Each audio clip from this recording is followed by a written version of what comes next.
that you could do. I was wrong. When Avatar originally came out, I think we had an interest in kind of veiling the whole process of performance capture. It's almost like that magician not wanting to tell how a trick is done. You want to preserve the mystery. I can't run. I can't fight. Well, that's right. Eywa will provide. It's not like you're standing at a podium doing a voice part. We are in our suits that allow us to transform into a character, and we are deeply in the story. If there is something you can do, then you must do it. It allows the scene to just play through you. You can surrender to it completely. This world goes much deeper than you imagine.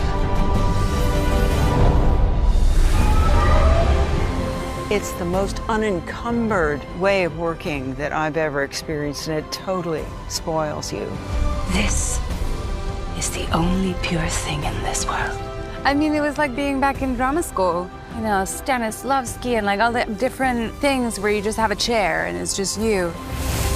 Finally, I could use my body, which was something that I always wanted to do.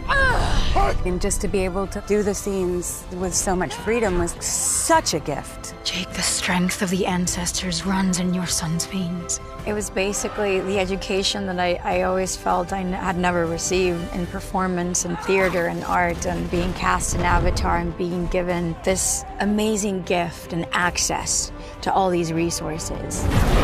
You've seen what they can do. This is the only way. You gotta go right now. Take your sister. Go and hide. Go! If you stay, I stay. Whatever happens, do not raise that bow. You swear to me. It's such an opportunity. I want everyone to get to do it. You're free. My God, you're so free, and especially working with a director as generous as Jim, who loves these characters and supports his actors. And it really gives the creative people so much freedom. With Avatar, I love the detail of bringing a world to life. This world goes much deeper than you imagine. Fire and Ash absolutely swerves into new territory. We see brand new cultures and creatures. Filming an intelligent, fully fledged culture was really down to the details. Designing the wardrobe and the headdresses and the weapons was an immense challenge. We created new clans like the Ash people. They have a very willful leader in Varong. Show me how to make thunder. The visual quality that they have is so different. They're heavily scarred. They have piercings. They are a clan of people who don't mind pain. This new, very powerful, knowledgeable character enhances the threat to the Sullys. How do you still live? Because it is the will of Eywa. Eywa. She's like this young queen. Her subjects really worship her, and she has a curious alliance with the enemy. You want to spread your fire across the world. You need me. If you watch the way Una moves, it defines the character. There was something special in Una's portrayal. I got front row seats when we're filming, and it's even more shocking and even more frightening when you see it on a big screen. You're doing this? Burn them all. I am the fire! And then we got a culture called the Wind Traders. Lighten ship, come up easy. They are nomads that have accessorizing that looks like wisps of clouds. We had a huge practical set built that was the main deck of the Wind Traders floating gondola. They were tools and weapons that were created for us. Anything that we needed to create the Na'vi was at our fingertips. Our biggest goal is to honor the actor's performance. Through performance capture technology, Jim and the digital team are bringing the world of Avatar to life. What drives me is the sense of wonder that we're able to create in a movie theater. We're going to tell a story that's compelling emotionally in a world that's compelling visually. Avatar movies are made using 3D computing tools to create a 3D presentation. Our eyes don't see 3D. Each one sees a 2D image. They go into the brain, into the visual cortex, and that's where it gets turned in our minds into a stereoscopic view of the world. So shooting what we call stereoscopic 3D, that can apply to live action photography, and it can apply to CG rendered scenes. In live action, I need to shoot not with one camera, but with two cameras, kind of like human vision, two cameras side by side.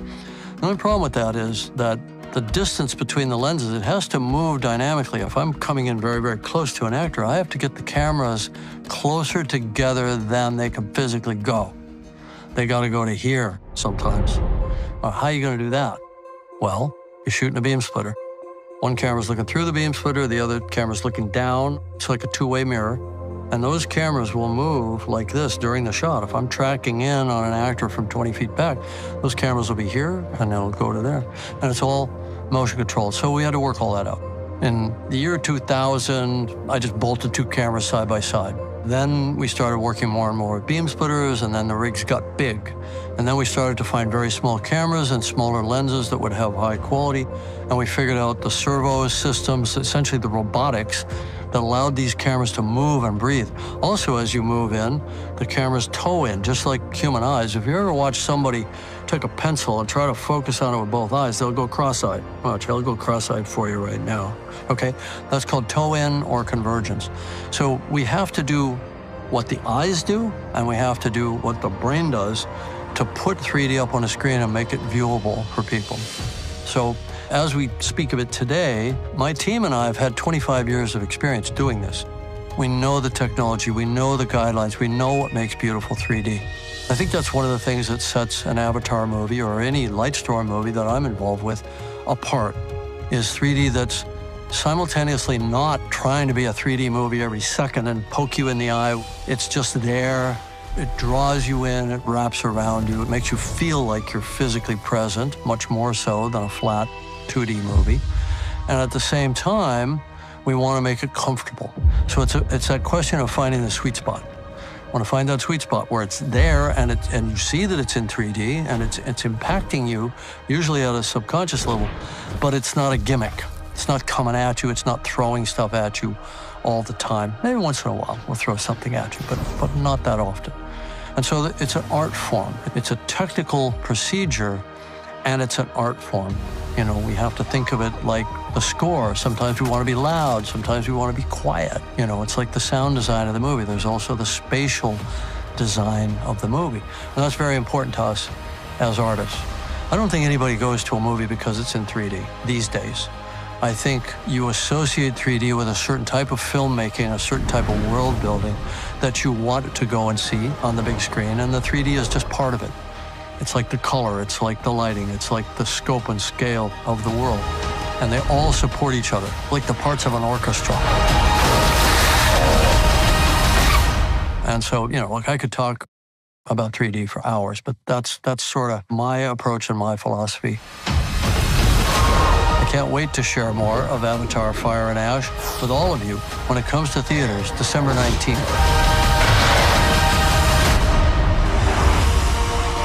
If you thought that Way of Water was big and impactful, Fire and Ash is going to be an experience unlike anything. It's a culmination, in a way, of the whole adventure across the previous two films. Fire and Ash is almost a direct step from the end of the second movie. It's literally where we see them starting to tear. You said you could protect this family. I was wrong. Your goddess has no dominion here. Movie making and all its technology has finally caught up with Jim Cameron's brain. And that's what is enabling him to create this world. Jim invented this technical world that makes it possible to go out on an empty stage and ground us. We've got to evolve it to be able to bring people on a new journey, a new adventure. The stakes are super high right now. No, please, please! It's the continuation of this saga that has all the action that a James Cameron movie has, as well as things that no one's ever seen before on a big screen. There's something you're hiding. Tell me the truth. Tell her it is time.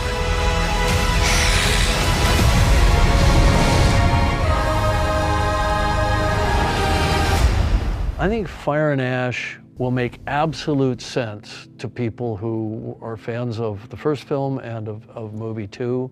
It feels like a natural extension, and yet at the same time it absolutely swerves into new territory in a way that I think is really healthy for a sequel. I think people can get, they can get bored very quickly, or they can feel like they've seen something before. It's like, why are you making this film? We already saw this, And I think the film delivers on that level of the fresh and the new. I think where it's unexpected is that it's very truthful, very authentic about the emotional consequences of the things that happened in movie 2. The Sully family, for the kids, they lost a brother. For the parents, they lost a son. You don't recover from that. This is a whole movie about a family processing what it means to be in a war, for kids to be in a war, for parents to let their kids go and trust them enough, that they're gonna make the right decisions, that they're gonna survive, that they have the ancestors to draw from.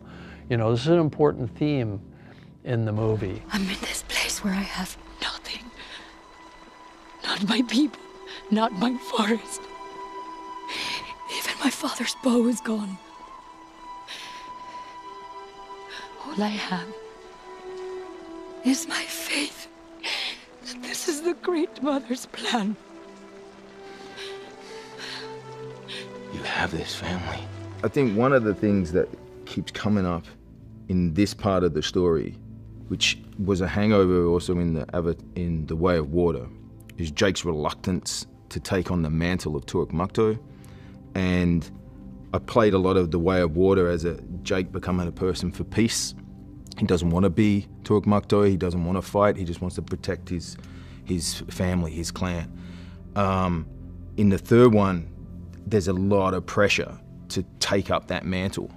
But at what cost? He's already lost his son, and in the first movie, by being Tuak Makto, he lost thousands and thousands of Na'vi. And this, if he takes it up, he knows you're riding the beast of war, and it's going to become more and more bloodshed. Once you take on and ride the Leomnotrix, ride the Last Shadow, that's it. It's game on. There's no holding back. And I think that idea of Jake wrestling with that in order to become the leader that he managed to become, I think it's a lot of added stress, but it gives Tonawari something to push on. We need Tuak Makto, but at what cost?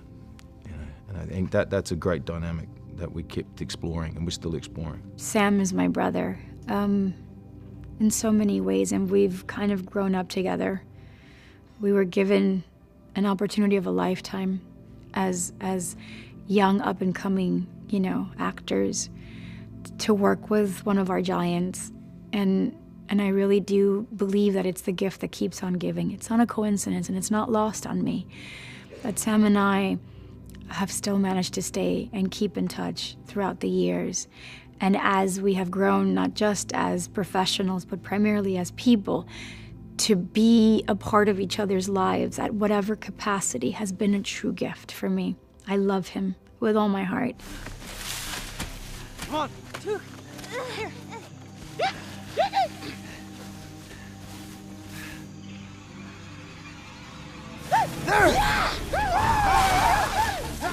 The training was kind of like one of my favorite parts. I spent most of my career in a corset, and finally I was getting to use like the fullness of my body, and that was, in the fight training and the sticks. Gosh, I can't even remember the style of fighting that we were doing, but with like these sticks, so cool. And then the bugong, and then the archery, and like all of those pieces that are just like, I've always just wanted to do that, just for fun, and for learning how to fill my body and how to use my physical being to like exert force and energy into the world, in a good way, not like Vaughn. But it was also fun to explore it in her terms, because the level of conviction that I needed in order to have the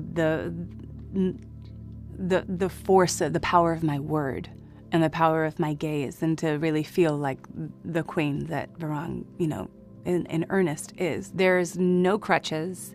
It is you and the truth of the moment that you are imagining in your mind and your commitment to it, and there is nowhere to hide. You have cameras everywhere. You have cameras right here that are following you around as you move your head. You have thousands of everything. Nowhere to hide. That sounds like a fun weekend, but that's not what you really want. What do I want? What you've never had. An equal. Jack was raw material. So for Jim, that was like, oh boy. And I think for us too. And I was there so many days with Jack, working with him, and just aware of the example that one has to set, you know, that we taught him how to work, not just myself, but Sigourney and everybody, Zoe and Sam very much so, and taught all the kids, you know, because they didn't have a lot of experience, but how fortunate, you know, they are to be with Cameron and the likes of Sigourney and Zoe as examples and stuff. So they got a good taste of what it means to work hard and to become a professional actor. And Jack, no less than any of these kids, has risen to the occasion. I got you too. It's okay. What does Dad always say? Sully sticks together. No, the other one. Sully never quits. That's right. Sully's never quit. Working with James Cameron, I think for so many years, if you work with someone, I feel like you can't help but get close. And with Jim and I saw him every day. You know, I've been to his house, hung out with his kids, and there was a point where I feel like, I mean, to this day, I feel like Jim he's like a family member to me, and like a father figure, a mentor, and he's like, yeah, I mean, I love Jim. You know, he's been there for me a lot of times during the really hard days. We've been together for cast dinners, good days on set. Like there's just so much life that I grew up with him. So, but I mean, working with him, I mean, he's James Cameron, right? Like, he can do lighting, he can do stunts, he can do, like, I mean, he knows everything about everything. So just to watch someone that good at their job is kind of always a little, it's just, I don't know, it's just like it's always almost entertaining to watch someone be so good at everything and just create this movie. I think what the actors bring to the movie is the thing that is most important in the film. We love our world building, you know, we love creating this otherworldly experience. I love it all in 3D. I like the fact that people immerse. But why do they immerse?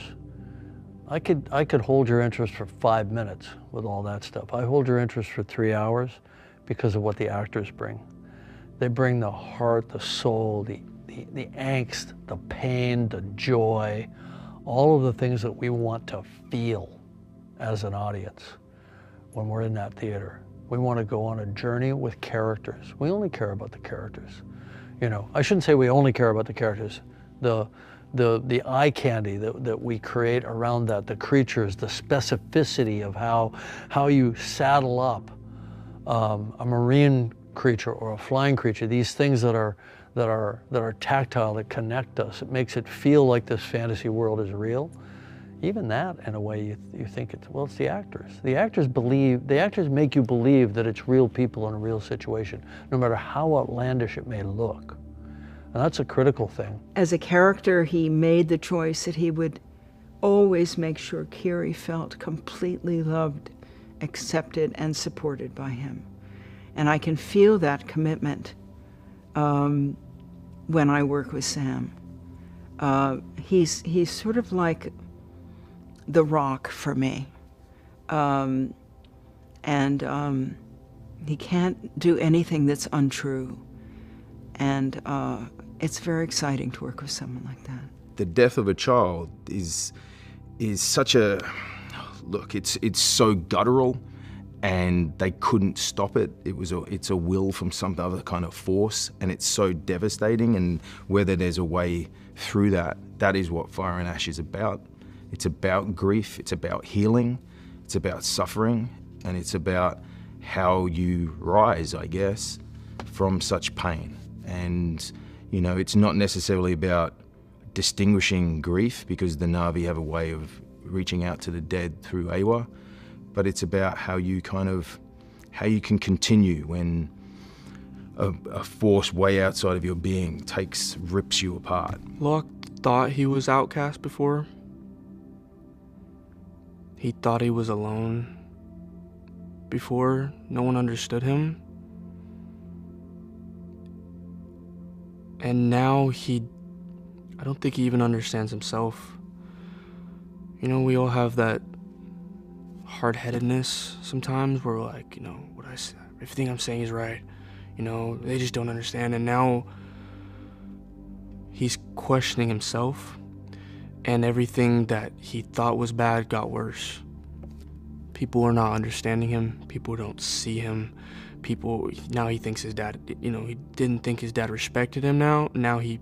Before he thought, my dad doesn't respect me. Now he thinks my dad hates me. And everyone hates me, and this is my fault. And he blames himself, and he hates himself, which is the saddest part. I love the action scenes. I feel like we don't talk about it enough, because I feel like with Avatar, we're always like, it's about a family. It's about, you know, yes, there's touches on like environmentalism, but really it's about like the relationships we have with each other. It's also just a fun film. Like, can we just like sit back and just say like Avatar is it's a fun franchise. There's so much action. It's action packed. And Jim spends so much time talking about the action and wanting it to feel and the story behind every punch. And I think that is so fun. And then there's like flying banshees, and then like they're also fighting in the water, and then like there's like floating mountains. It's just like everything you could imagine, everything you can think of and more in your imagination of a fight scene and action, and then like it's just there in a film. I think I love that about Avatar. Not only is the older cast so great at what they do, but they are also such amazing people and really embraced us younger cast with this warm, welcoming energy. Being on set with them was so crazy and fun, because I learned so much just getting to watch them do their thing and be in their zone. And also got to look up to these people and who I admire so much. Yeah, Zoe and Sam are parents, and they're very caring people, and so having them as on-set parents was super cool and fun. And it was an honor to be sisters with Sig, and Una and Slang, although they play these vicious characters, they are such fun people and were always really kind and brought this contagious energy to set. And Kate is epitome of graceful elegance, and just the whole adult cast. I could go on and on, just how awesome it is to be on set with them every day. I sort of feel like the world of movie making and all its technology has finally caught up with Jim Cameron's brain. And that's what is enabling him to work in the way that he now does. I mean, it's fantastic how I think Jim has changed as a creative. I feel what was lovely to sort of witness and experience was the time he really gives to all the actors. I mean, if someone had a question, everything would stop. The cameras would go down and the conversation that needed to happen would happen, and it would be given ample time. What drives me is the sense of wonder that we're able to create in a movie theater. You know, it's just that joy.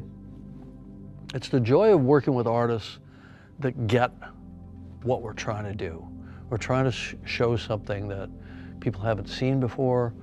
We're trying to tell a story that's compelling emotionally in a world that's compelling visually. It's pretty simple, you know.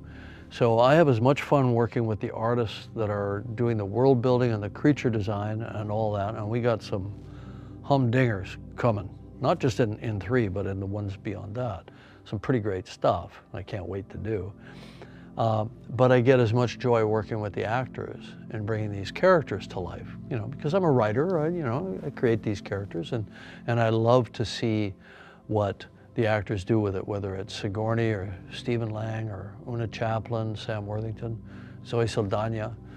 You know, I just love seeing them inhabit these people that are complete creatures of the imagination. You know, I mean, I think this is a joy for any filmmaker, any screenwriter that also gets to be a director. For me, it's end to end. I think that Avatar, our very first installment of Avatar, had left such a long-lasting impression that there was this anticipation, you know, in the air. Also to the advantage with all the time that had passed. Now there were going to be multi-generational, you know, components to family, you know, gathering, family groups, because so much time had gone by that you had parents now of children or grandparents and parents that were going to be bonding over something. I think the message with our story, with our saga, is so meaningful that it penetrated very quickly to the core of every human being. And we find ourselves identifying with a lot of the things that the Na'vi are battling with, and we're rooting for them.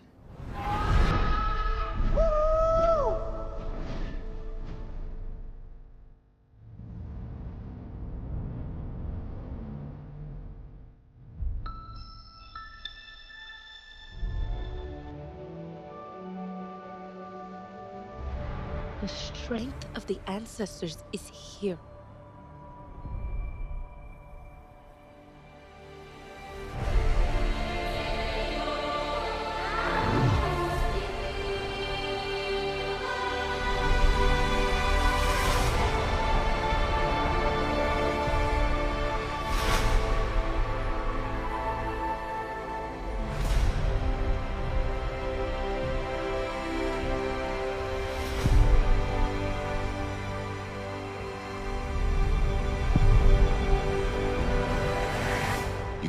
Live like this, baby.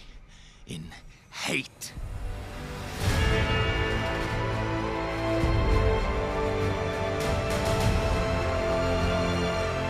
If there is something you can do,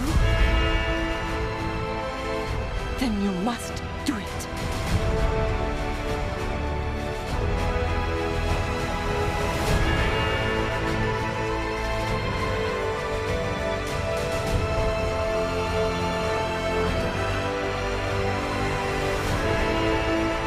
Children!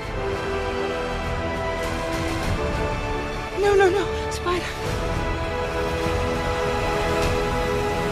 And we will find another way.